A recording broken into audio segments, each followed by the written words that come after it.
Good day, everybody, and welcome back to Moose Good Life. Today we are going to show you a unique way to cook up a grouper with some beautiful sweet and sour sauce. Now we're going to take our fish and we're going to make 3 cuts into the fish. Now, previous to this, we made sure that we cleaned the fish thoroughly inside and out. We had also scraped some of the scales off of the fish as well. You can see when we cut into the fish, you also want to go down and then to the side, underneath for a little bit.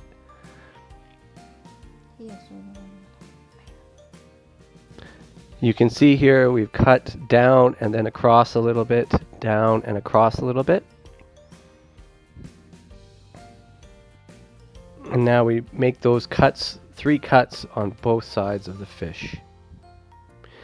And we're going to add salt everywhere we can, inside and outside of the fish.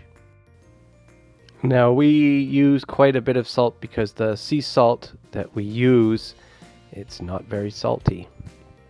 It's not very strong salty, so we're going to add quite a bit. Okay. Alright, now we're going to get our ingredients ready for our wonderful sweet and sour sauce. We have green onion, carrots, which we're going to cut into small cubes, and while she's doing that, I'm going to rinse the rice and get it ready for steaming. So here we have our green onion, pineapple, tomato, we have pickled sweet onions, I have pink ginger, and the carrot, and what else? I have rock sugar, about half a rock sugar there. You can use cane sugar as well if you like. So this is basically a couple tablespoons of white vinegar and some ketchup, which we will stir up.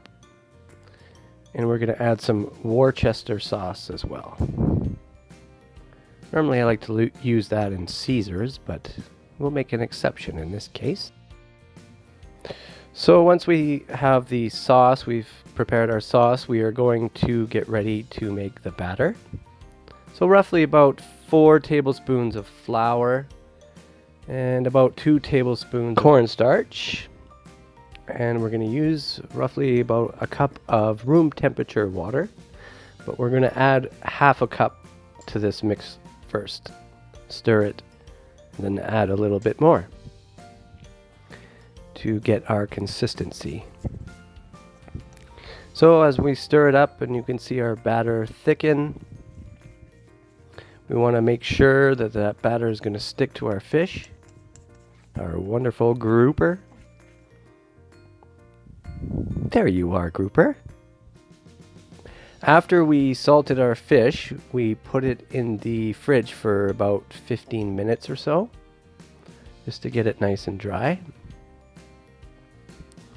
Make sure it's dry before we put it in the batter.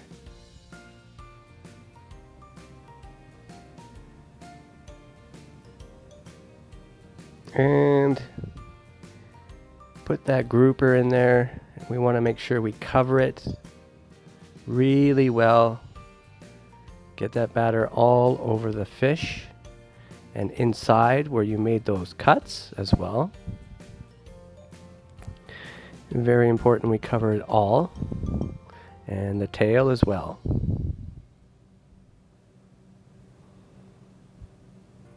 And you can just make sure you rub that batter into the inside of where you made those cuts. And get it inside there on both sides. Just make sure it's really well covered front to back and the inside, sides, and the bottom and the top. Now we're showing you a very unique way to cook this grouper. You can also just use a pan fry, a regular pan fry, but we're going to show you something a little bit different. Now we're going to add some oil here, quite a bit of oil, to our wok. We're using a wok.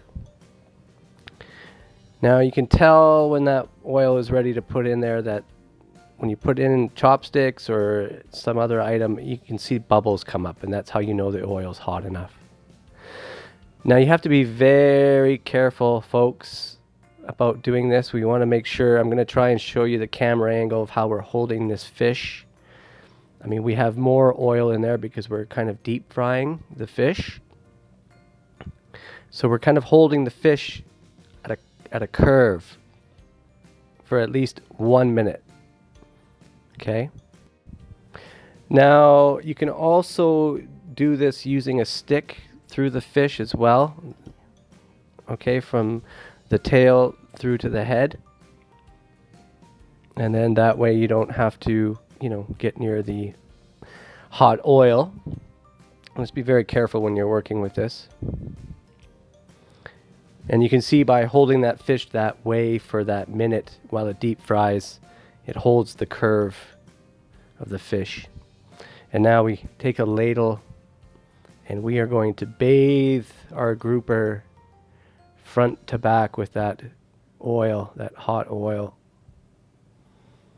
Because we want to cover that head and the tail and get the oil inside of where we made those cuts as well. Now you can really see that batter crisping up.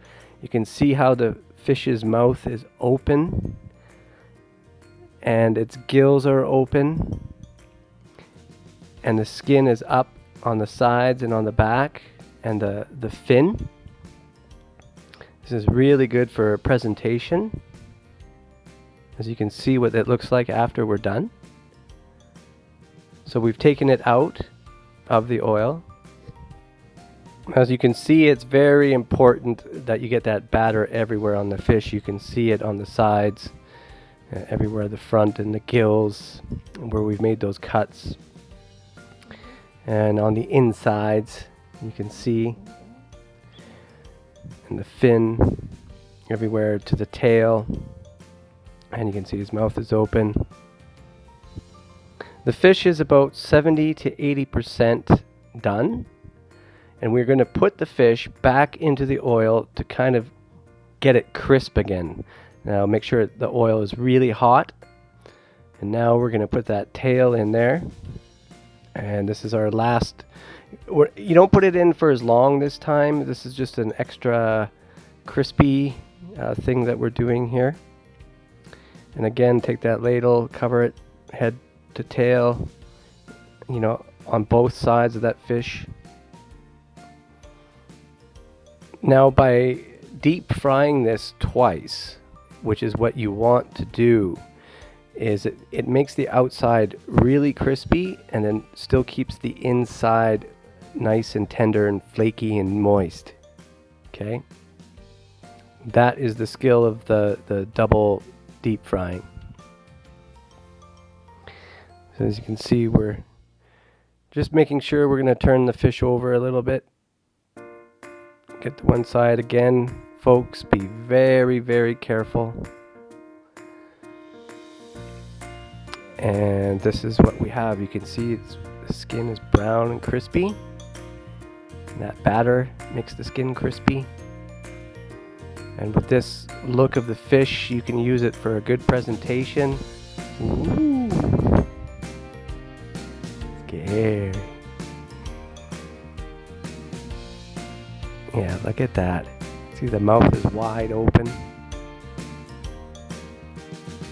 And then you can see by holding that fish in the beginning of the deep fry, it maintains its curve. Mouth wide open for presentation. And then you can put any kind of sauces on that you like, or sides. Now we are going to make our sweet and sour sauce. And we're just going to reuse some of the oil that we used to deep fry our grouper. So this is the vinegar and ketchup and Worcester, which we're going to add to some of the oil.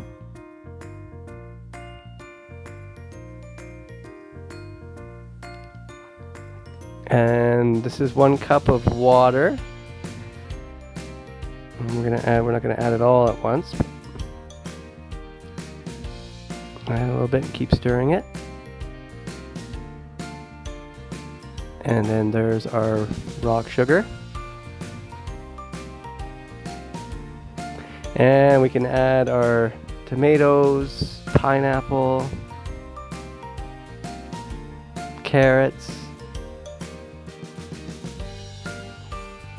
and the pickled onions, and pink ginger, all into this sauce, and let it simmer on a medium-high heat. Now this is a 1/2 cup of water with 1 teaspoon of cornstarch, and we just kind of put half of it in for now because we want to just, you know, watch and see where our sauce thickens here. Depends on you how thick you want your sauce and how much cornstarch you want to add and water. And we're going to add the rest. Just make sure it's on high heat at this moment. And the sauce is going to give you a really sweet and sour flavor. Add your green onion and turn down the heat to medium low, and then turn it off. And we're going to let it simmer for a little while.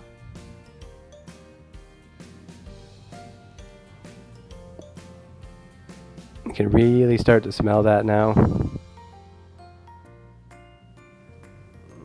Very colorful. And you can add it to our fish.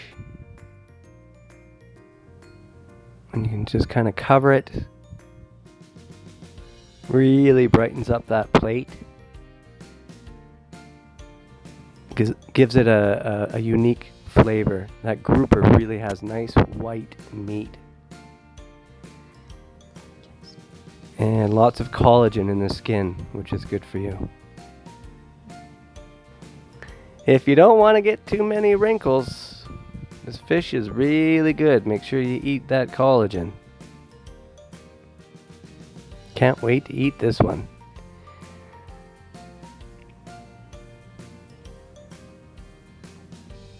And of course our rice is steaming while we prepare this main dish of grouper with a lovely sweet and sour sauce. Check that out. There you go. Excellent meal, healthy meal. Lots of collagen, good for you. Omega-3. Grouper's a beautiful white meat fish. Very nice presentation. Lots of color. Good for the body. Good for your health. If you have a dinner party, this is a really good plate to show. Have it on the table. Your guests will be really pleased. They'll definitely be asking about it. Can't wait to cut into this fish.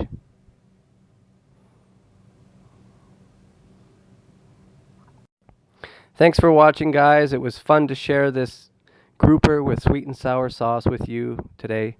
Please subscribe, like, and comment on Moose Moose Good Life.